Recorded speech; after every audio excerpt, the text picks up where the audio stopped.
Let me give you a few examples. In his book entitled The Social Animal, David Brooks discussed U.S. soldiers who had been to Iraq and Afghanistan on multiple deployments and got to a point, some of them, where they could look down a street just like this and be able to predict with incredible accuracy if there was an IED, an improvised explosive device. They could predict if there was a bomb on that street. That's like magic to me. And the most interesting part is when you ask these soldiers how they did it, they couldn't answer the question. They didn't know themselves. They said things like, it felt cold, or it felt wrong. It's like magic to me. Or maybe closer to home, any parent can look at her child and know in an instant what she's thinking. These are intuitions. These are intuitions that we develop when we have familiarity with a given situation. So it turns out that the subconscious mind can make roughly 10 million observations in any given setting.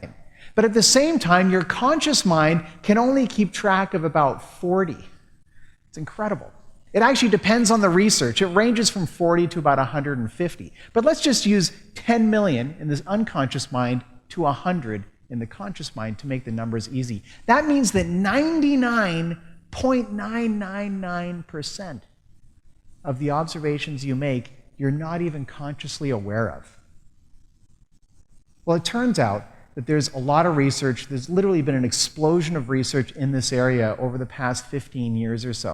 And the scientists who are conducting these studies and doing this research, and also the authors who are writing about this research, tend to focus on, number one, understanding the immense capacity of our unconscious mind, or two, the implications for companies who are trying to use this information to help them market their products and services more effectively, or three, how we can in fact protect ourselves from the snap decisions and the snap judgments that we make as a result of these unconscious observations.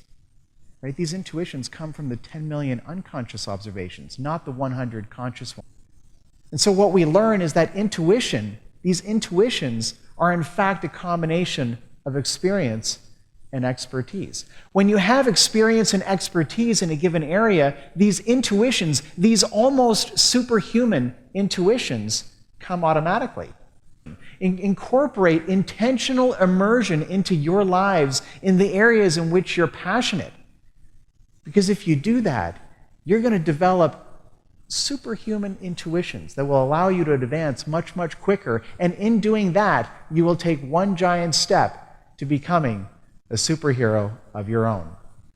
Thank you.